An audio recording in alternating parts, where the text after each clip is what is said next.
प्रेमी सज्जनों, प्रेम से बोलो सतगुरुदेव की जय।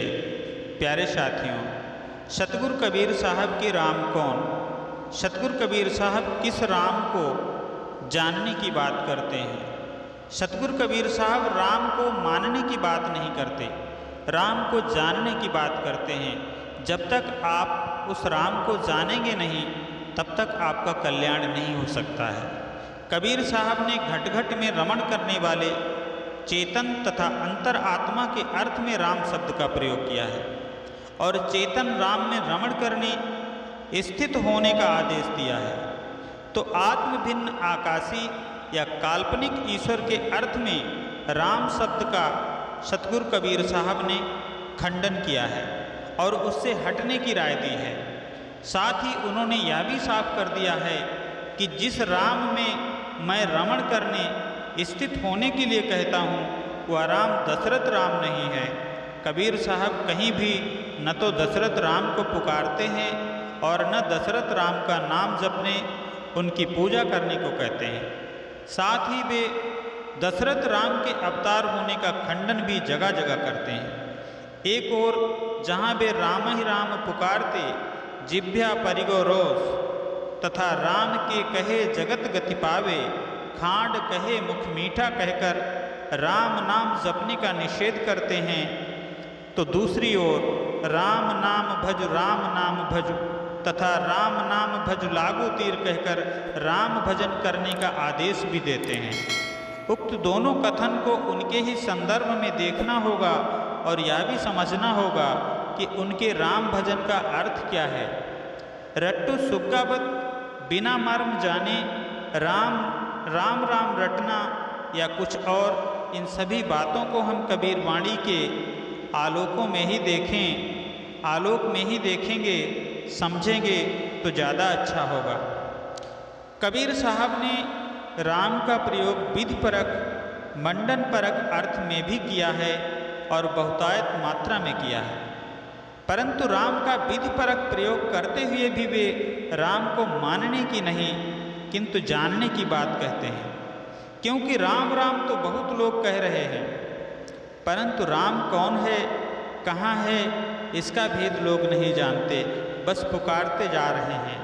साहब साखी में कहते हैं, राम राम सब कोई कहे, कहबे माहि विचार, सोई राम जो सत्य कहे, सोई कौतुक हार। राम राम तो बहुत से लोग कह रहे हैं, किंतु कहने में अंतर है। एक सत्यवादी, सत्यपरायण भक्त भी राम का नाम लेता है और एक तमाशा दिखाने वाला नट भी राम का नाम लेता है। इसलिए साहब राम राम रटने, राम को पुकारने की बात नहीं कहते, किंतु राम को जानने एवं उसमें स्थित होने को कहते हैं। यदि राम घट घट में बैठा है तो उसे पुकारने की जरूरत ही नहीं है। पुकारा तो उसे जाता है जो अपने से अलग और दूर है, जबकि राम तो मेरा अपना आपा स्वस्वरूप है। वह तो मैं के रूप में नित्य विद्यमान हाजिर हुजूर है। अपने को क्या पुकारना, बस उसका स्मरण करना है। और यदि राम हमसे अलग दूर आकाश में या लोकांतर में है, तो उसे भी क्या पुकारना, जो अगम अगोचर है, वह हमारी पुकार को सुनेगा कैसे। और यदि राम कण कण में सर्वत्र है, तो उसे भी पुकारने की जरूरत नहीं है।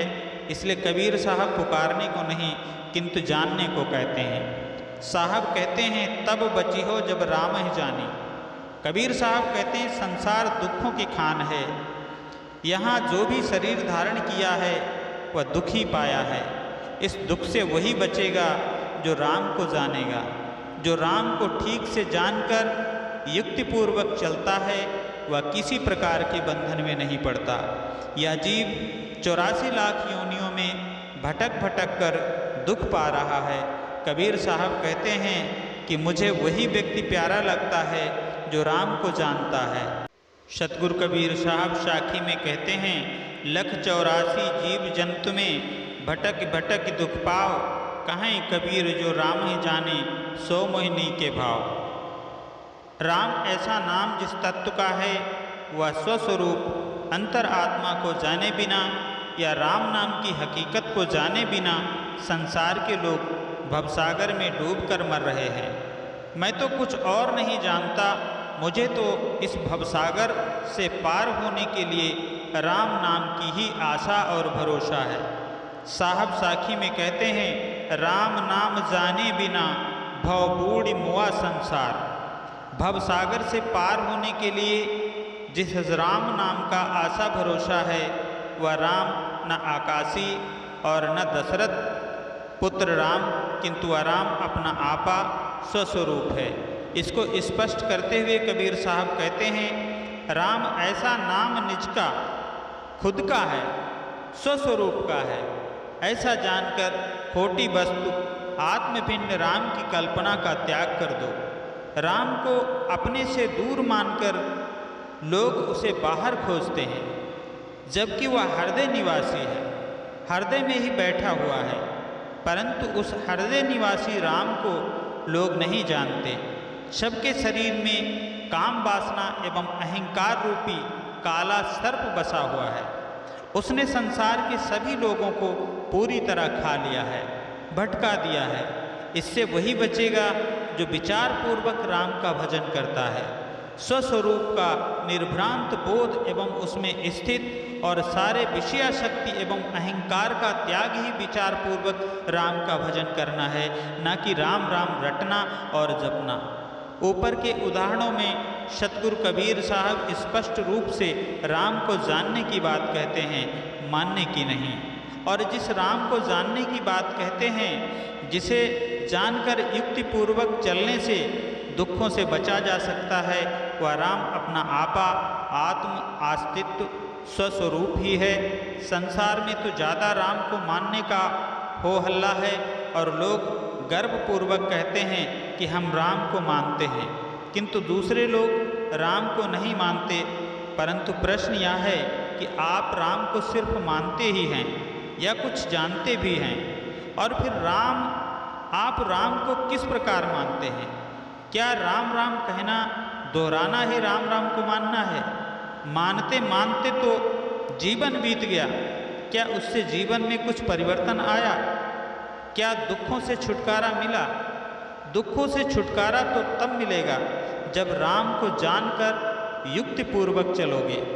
राम को जानने का अर्थ है स्वस्वरूप, अपने आप की परख या दृढ़ बोध हो जाना कि मैं जड़ शरीर नहीं किंतु अविनाशी चेतन हूँ। और युक्तिपूर्वक चलने का अर्थ है विषयाशक्ति अहंकार कामना का त्याग कर सबसे सर्वथा अनासक्त एवं निष्काम हो जाना। ऐसा हुए बिना राम को चाहे कितना भी माने कितना भी पुकारें, दुखों से छुटकारा नहीं पा सकता।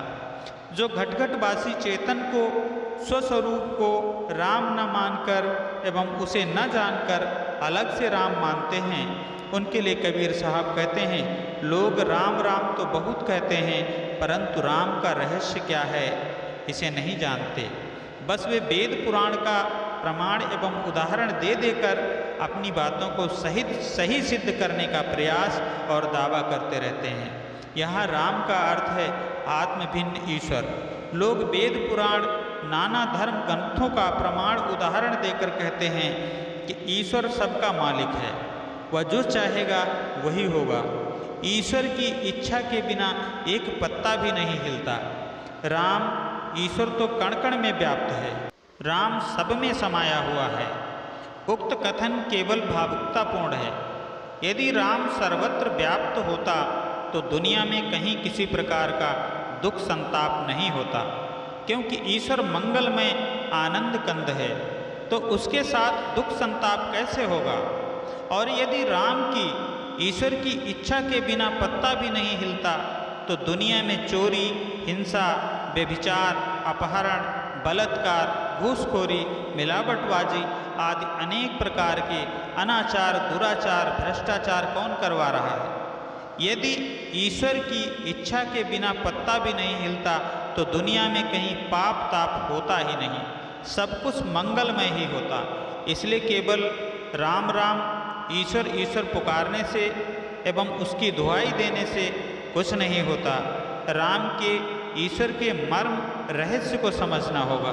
राम अथवा ईश्वर के मर्म को समझने का अर्थ है प्रकृतिगत कारण कार्य व्यवस्था को, तत्वों के गुणधर्म एवं नियमों को समझना, यह समझना कि दुनिया में सब कुछ नियमानुकूल ही होता है, नियम विरुद्ध कुछ नहीं होता। इसके साथ आत्मज्ञान प्राप्त करना और पवित्रता पूर्वक जीवन व्यतीत करना। जो लोग घटघटवासी राम को न जानकर एवं प्राणियों से अलग ईश्वर खुदा मानकर उन्हें खुश करने के लिए बलि कुर्बानी के नाम पर जीवित प्राणियों की हत्या करते हैं, उनके लिए सतगुरु कबीर साहब कहते हैं, भूला बे अमहक नादाना, जिन हरदम राम ही ना जाना, बरवस आन की गाय पछारी, गरा काट जीव आप लिया, जियत जीव मुर्दा कर डारे, ताको कहत हलाल हुआ। स्याही गई सफ़ेदी आई, दिल सफ़ेद अजहू न हुआ, रोज़ा वांग निवाज क्या कीजे, हुजरे भीतर पैठ मुआ। पंडित वेद पुराण पढ़े सब, मुसलमान कुराना, कहें कबीर दोऊ गए नरक में, जिन हरदम राम ही ना जाना। वे सभी लोग भूल में हैं तथा जड़ बुद्धि एवं ना समझ हैं, जो हर घट में राम को नहीं जानते, अर्थात हर प्राणधारी को राम नहीं समझते। ऐसे लोग जबरदस्ती गाय या अन्य जानवरों को घसीट लाते हैं और उनके पैरों को बांधकर बेरहमी पूर्वक उनके गले को रेत कर मार डालते हैं। जीते जी को मारकर मुर्दा कर दिए और कहते हैं कि यह उचित जायज हुआ। स्याही चली गई और सफ़ेदी आ गई, अर्थात जवानी चली गई और बुढ़ापा आ गया, परंतु इनका दिल आज भी सफ़ेद अर्थात निर्मल नहीं हुआ। ऐसे बेरहमी का काम करने वालों के लिए रोज़ा रखना, बांग देना, नमाज पढ़ना, पूजा प्रार्थना करना बेकार है। पूजा प्रार्थना की कोठरियों में बैठकर मरने से क्या लाभ। कबीर साहब कहते हैं, पंडित लोग वेद पुराण पढ़ते हैं और मुसलमान लोग कुरान पढ़ते हैं, परंतु जिन्होंने भी घटघटवासी राम को नहीं जाना और ईश्वर खुदा के नाम पर जो जीव हत्या करते रहे या कर रहे हैं, वे सब नरक में गए या और जाएंगे भी, क्योंकि घटघटवासी चेतन को छोड़कर न कहीं राम है और न खुदा है। इसलिए राम और खुदा को बाहर न खोजकर दिल में ही खोजो। करीम और राम यही है। कितने ही लोग अपने को तथाकथित बड़ी जाति का ही नहीं, अपने को बड़ा धार्मिक एवं ईश्वर भक्त मानते हैं। ऐसे लोग प्रातःकाल ही स्नान कर लेते हैं, धार्मिक एवं ईश्वर भक्त होने का दिखावा करने के लिए तिलक लगाते हैं और देव मंदिरों में बैठकर विधि विधान पूर्वक देवी देवता की पूजा करते हैं, परंतु जड़ देवी देवता को खुश करने के लिए बलि के नाम पर पल मात्र में आत्माराम निरीह प्राणियों की हत्या करते हैं और रक्त की नदी बहाते हैं। फिर भी लोग इन्हें अत्यंत पवित्र और उच्च कुलोत्पन्न मानते हैं। सभा में इनकी बड़ी बड़ाई की जाती है, लोग इनसे दीक्षा मंत्र मांगते हैं। मुझे तो यह सब देख सुनकर बड़ी हंसी आती है।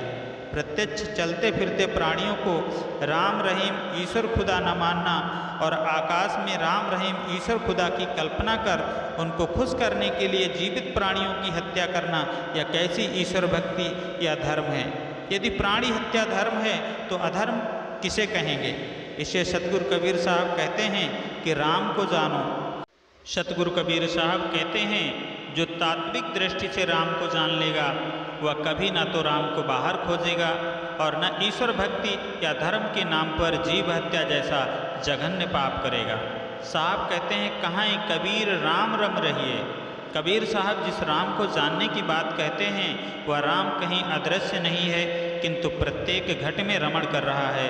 प्रत्येक घट में रमण करने के कारण ही उसको राम कहा जाता है।